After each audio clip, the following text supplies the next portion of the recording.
Si yo les digo que 8 figuras campeonas del mundo con Argentina en 1978 disputaron con River la Copa Libertadores de 1981 y que ni siquiera pasaron la primera ronda, ¿me creerían? Y cuando digo que jugaron figuras no hablo por hablar. Ubaldo Matildo Filiol, Pasarela Alberto César Tarantini, Américo Rubén Gallego, Mario Alberto Kempes y Oscar Ortiz fueron titulares en la final del Mundial ante Holanda y René Orlando Houseman entró en el segundo tiempo. El único que no actuó en aquella final fue el Beto Alonso, pero sí alcanzó a disputar 3 partidos en el torneo y ya era un símbolo de River. Además, en el inicio de aquel año 1981, Leopoldo Jacinto Luque abandonó River, por lo que, si se hubiese quedado un poquito más, hubiesen sido nada menos que 9 los campeones y titulares argentinos de 1978 luciendo la banda en la Copa Libertadores. Pero si a eso le sumamos a Juan José López, que quedó afuera del Mundial de forma polémica,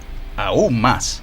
¿Cómo puede ser entonces que la Argentina, campeona del mundo de 1978, no pudiera ni siquiera pasar una fase de Copa Libertadores? Y no hablamos de una cosa del otro mundo, Los rivales del Grupo 1 eran Rosario Central, Deportivo Cali y Junior de Barranquilla. Todos buenos equipos, pero que en principio nada tenían que hacer ante el gran combinado millonario.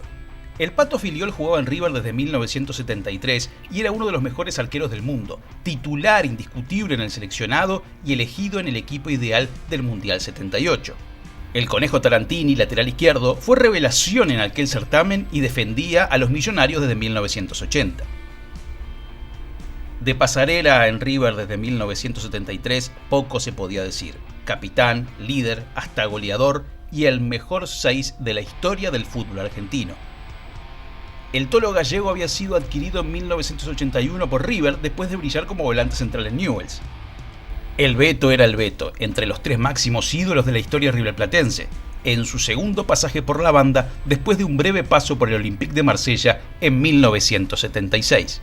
Ortiz era el dueño de la punta izquierda de River desde 1977, tras haber debutado en San Lorenzo y defendido al gremio de Porto Alegre. Houseman había llegado aquel año desde Huracán, donde se había transformado en uno de los mejores jugadores de la historia del fútbol argentino. Y para finalizar, Mario Kempes, mejor jugador y goleador del Mundial 78, que ya era una mega estrella en el Valencia de España, uno de los mayores cracks del fútbol mundial, y al que River contrató para equiparar el efecto Maradona en Boca. Para ello la banda hizo un esfuerzo económico inconmensurable, tan inconmensurable que no lo pudo terminar de pagar y regresaría al Valencia después del Mundial de 1982. De nuevo, ¿cómo pudo ser que 8 campeones del mundo, figuras cada uno de ellos en 1978, jugadores titulares, no hablamos de futbolistas que nunca pisaron la cancha, no pudieran ni siquiera pasar la primera fase de la Copa Libertadores tan solo 3 años después de aquella gesta? Veamos. La meta era clara, ganar la Copa por primera vez en su historia tras las finales perdidas en 1966 y 1976. No había otra. Para eso se había reforzado. Había que contrarrestar los títulos de Boca en 1977 y 1978. Cualquier otra cosa sería un fracaso mayúsculo. Punto. El sorteo mandó a River a jugar con Central y los colombianos en el Grupo 1, cuando las fases eran con 2 equipos de solo 2 países. Central era un muy buen equipo, campeón del Nacional 80 y con jugadores de la talla de Daniel Carnevali, arquero argentino en el Mundial de Alemania 74, el Patón Bausa, Daniel Teglia, un juvenil Omar Palma y el ex River Víctor Marchetti, entre otros. El DT, un prócer, Ángel Tulio Sof. Junior, campeón colombiano, era respetable, pero no brillante, y en épocas en que el dinero comenzaba a llegar en grandes cantidades a los clubes colombianos, vaya uno a saber por qué, el Cali era el rival más poderoso y no desde ese momento. En 1978 había jugado y perdido la final de la Libertadores ante Boca, siendo el primer cuadro cafetero en llegar tan alto. Y eran buenos, con muchos jugadores de selección como Pedro Sape y principalmente Willington Ortiz, uno de los más grandes jugadores colombianos de todos los tiempos. El 18 de marzo en Arroyito y ante 50.000 personas debutaron River y Central. Y, a decir verdad, la banda sacó un triunfazo, ganando con un gol del Beto en el segundo tiempo. Aquel día, Filiol, Pasarela, Tarantini, Alonso y Kempes fueron los campeones del mundo en cancha. Y no olvidar que también jugaron Mostaza Merlo, Emilio Comiso, el ex Barcelona Milonguita Heredia, Pedro González y un juvenil que se las traía, Ramón Ángel Díaz. Ah, un pequeño detalle. El DT era ni más ni menos que Ángel Amadeo Labruna, máximo ídolo de la banda. Acto seguido, River debió viajar a Colombia para disputar de visita los 2 encuentros pautados.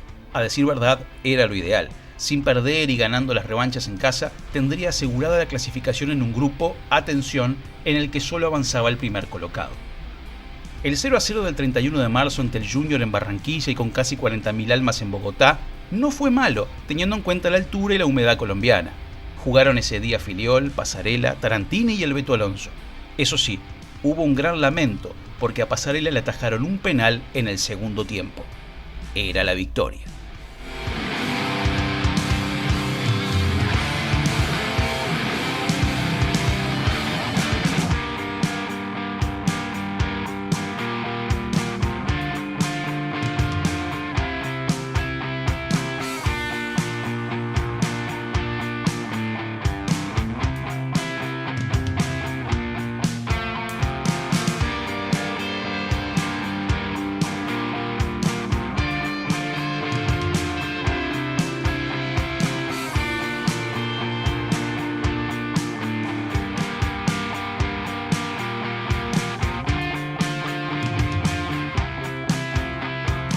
La clave era no perder el 3 de abril ante el Cali en el Pascual Guerrero con 45.000 personas.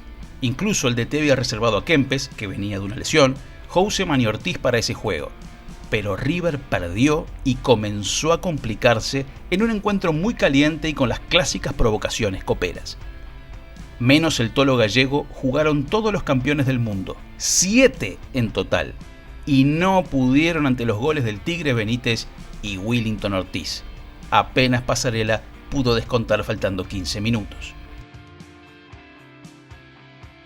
Pero aquel partido no fue el problema porque el Junior ya le había ganado al Cali y Central al Junior, por lo que todos se habían sacado puntos entre sí y el de mejor calendario era River, que, atención, iba a jugar los 3 partidos finales en el Monumental. Sí, como lo oyeron, la eliminación no era una posibilidad. Pero lamentablemente comenzó a hacerlo para sus intereses el 22 de abril, cuando el Cali dio el campanazo y le volvió a ganar 2-1, pero esta vez en Buenos Aires, en un Monumental rozando las 70.000 almas. Fue un golpazo porque a los 6 minutos Kempes hizo el primero y se pensó que el resto sería sencillo, pero el empate de Capielo de penal antes de la finalización del primer tiempo generó un manto de dudas. En el complemento, River se fue todo arriba y apostó a ganador, y el Cali, con Ortiz a la cabeza, lo mató de contra. El resto fue todo desesperación y frustración. No alcanzó ningún esfuerzo más que pudiera hacer. Filiol, Pasarela, Tarantini, Houseman, Kempes y Ortiz no fueron suficientes. Como el Cali había goleado al Junior, ya tenía 8 puntos. Era imposible que River lo alcanzara aún ganándole a Junior y a Central en las últimas 2 jornadas, por lo que aquel día efectivamente se consumó la insólita eliminación riverplatense en casa y el pasaje del Cali a la segunda ronda. La goleada 3-0 ante el Junior el 24 de abril ya sin Kempes, Alonso ni Houseman y el 3-2 ante Central en unos monumentales desolados y con poca acción de los campeones del mundo, los mismos 4 de siempre, fueron el corolario de un inicio de año terrible. Con Di Stéfano en el banco, River ganaría el Nacional de ese año, pero el fracaso de la selección argentina, campeona del mundo de 1978, en la Copa Libertadores de 1981, no se olvidará jamás.